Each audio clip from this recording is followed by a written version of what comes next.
Am I the a-hole for reporting my brother for child abandonment? Plus update. So I, 25 female, usually work from home and frequently babysit my brother's, 31 male, and sister-in-law's kids. They have 3 kids, all between the ages of 4 to 7. My brother has a rather demanding job that I won't be revealing here as I don't think he'd want me to, and his wife is a nurse, so frequently they'll need me to babysit for them and usually it's fine. My brother contacted me a few days ago and asked if I could babysit his kids for the upcoming weekend as he and his wife would be 2 states away. Usually I would agree, but I had a trip planned with some friends to go to New York City, clear across the country from us, for a few days. I told him as such, but he got upset and told me that my vacation could wait, because whatever it was he had to go to was work-related and extremely important, and that his wife was away caring for her mother who had a stroke recently. I told him that I wouldn't be canceling my plans as I needed a break from work, and he blew up and started yelling about how I should be tired because I just sit at home all day and don't have any kids. At which point I just hung up on him after telling him no once again. Fast forward to my trip, and I'm hanging at the hotel with my girlfriends, and I check my phone and see a notification from 2 hours ago that there was a movement detected at my front door. I check my camera, and I'm just entirely freaking floored. There on my front porch were his kids, who apparently had been sitting there unsupervised for 2 whole hours. Of course, I flip out and call my brother, and scream at him about this, and ask where the heck he was, and why would he just leave them there when he knew I wouldn't be there. He then freaks out at me because I'm not at home where I was supposed to be. No, I wasn't. I told him I wouldn't be, and tells me that I have left his kids in a dangerous situation because he's 2 cities away from home. Turns out that after I hung up on him, he decided he would call my bluff and drop them off anyway, then he just left without even checking to see if I was even home. Now I'm extremely angry and worried sick about my nieces. So without anyone any of us could call to take care of them, I called the police and informed them of the situation and that there's no one even in the city to take care of them. Then I called my sister-in-law to tell her that I had called the police. And turns out she had no idea I wouldn't be there because my brother lied to her. Of course she's furious at him. And my brother is spamming me with texts that I'm going to get his kids taken away and that his wife won't talk to him. Overall, I'm just very angry and just as confused as to what was going on in his head when he decided to just leave 3 kids all under the age of 8, all alone and leave the freaking city. Now for the top comments before reading the updates. Not the a-hole. It's unfair to you. Also, couldn't your sister-in-law call to confirm that you would have been home? Your brother risked his children's safety. Nothing here is your fault.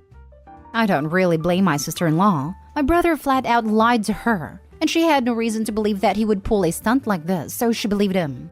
There was no one else to call. My sister-in-law was out of town taking care of her mother. I don't know any of my brother's friends, and all of my friends with the key to my place were with me in New York City.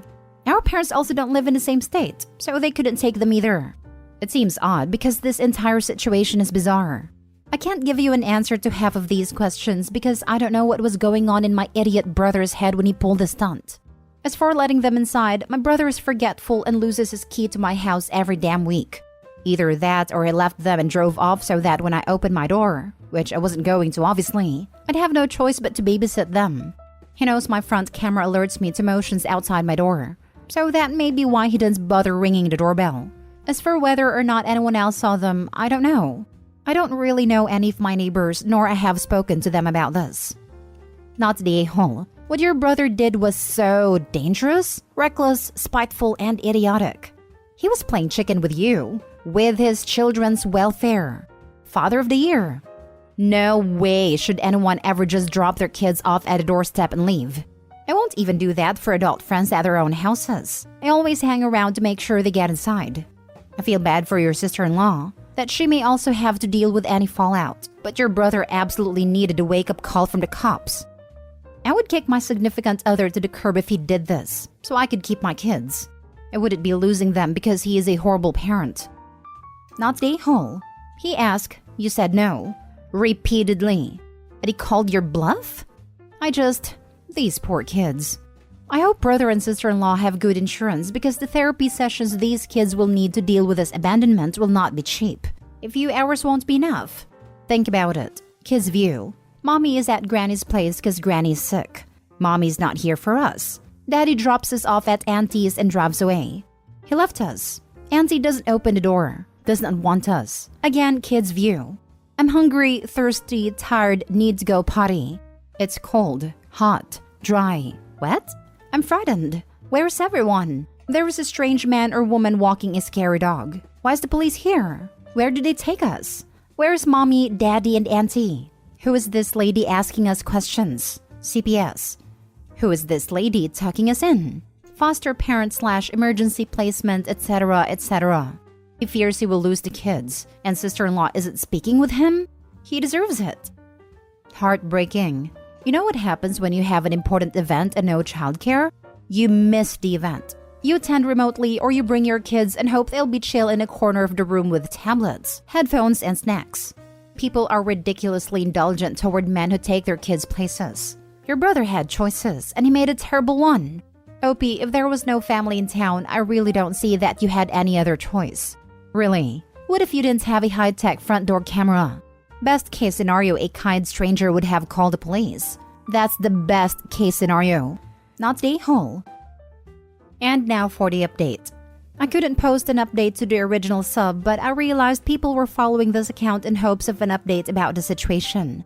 For the sake of my sister's privacy, I won't be going in depth, but the children were okay for anyone wondering. They're currently with my sister-in-law, who is currently staying elsewhere separately from my brother. A lot of people commented on the last post about how my brother's behavior didn't make any sense, and I couldn't really give you an answer because nothing about the situation was sensible to begin with, nor was this normal behavior for my brother.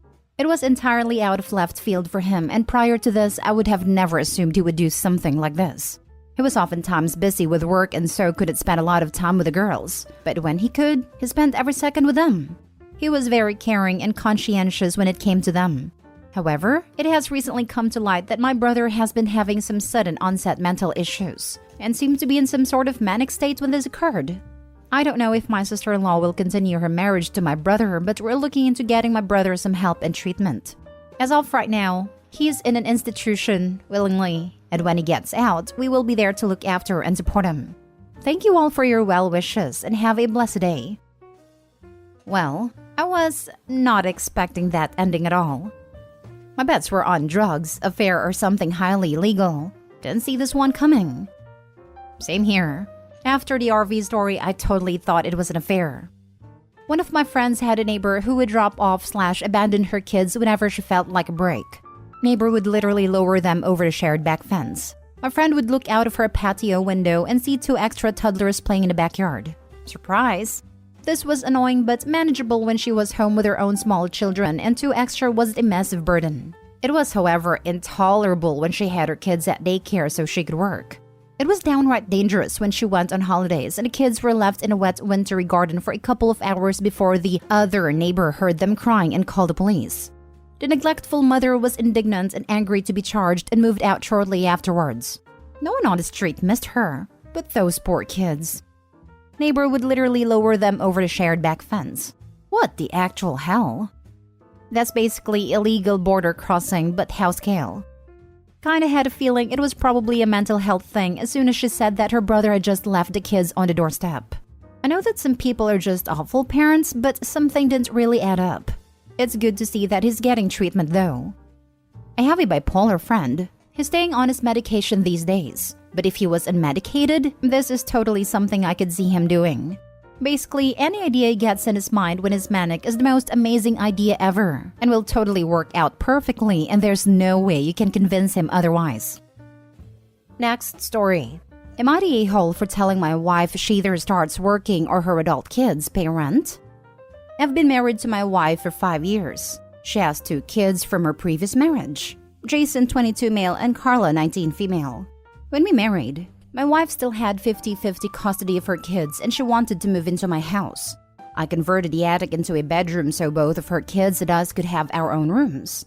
Their father is present in their life, so I was pretty much designated the guy that married their mom, and I'm fine with that. I sorely underestimated how much having 2 teenagers in the house would increase bills.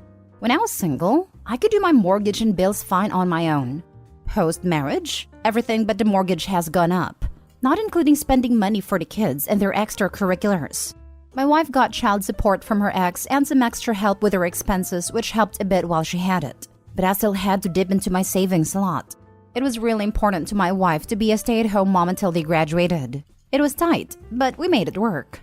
Jason moved out after graduating high school to attend college out of state. And when Carla graduated last year, we agreed she could have 1 year to figure if she'd be moving out or applying to nearby schools. Currently, she's not working or in school.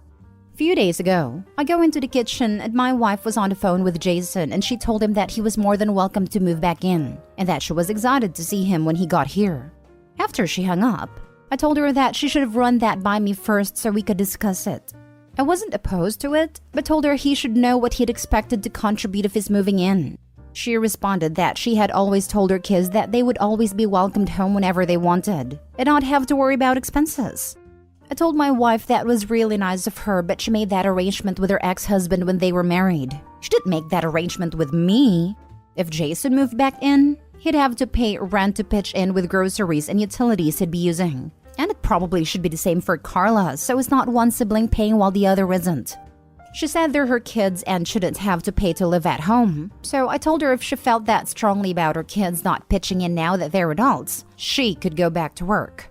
She's been sleeping in Jason's old room since we're still debating it. And her parents have chimed in with their 2 cents that I shouldn't be making kids pay to live at home. My whole thing is, they're not kids anymore.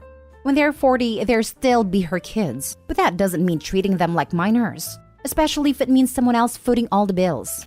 Am I the a-hole? Now for the top comments. Not the a-hole.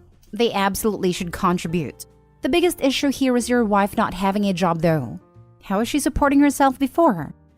She had lived with her parents after their divorce and only worked part-time while they were at school. Her parents are nice, but bend over backward for her since she is the only one of their kids that had kids. Not the a-hole. You are being used, and I think you know that. Your wife is using you as a piggy bank. What exactly does she do all day? She expects to do nothing and have you fund her life? If her parents don't think she or her kids should have to pay anything, they can take her in or send her money for your bills. Until that happens, their opinion is worthless. Stay strong. She does take care of the house during the daytime until I get home and pitch in. She will also babysit for some of her friends to help them save on childcare, but she doesn't get paid to do it, though I think she should be charging them. It was really important to my wife to be a stay-at-home mom until they graduated. Not the a-hole. Your wife clearly does not want to, nor intend to, ever work again. Insisting on being a stay-at-home mom while children are in high school is ridiculous, and they are years beyond graduation at this point. Funny how their father is off the hook for support now, but you are still paying through the nose to support his kids. Yeah, the idea that she wanted to be a stay-at-home mother for high schoolers is ridiculous, especially when the OP needed to dip into his savings to bankroll their lifestyle. She's also setting up a situation where it's going to be increasingly harder for her to earn a decent amount of money.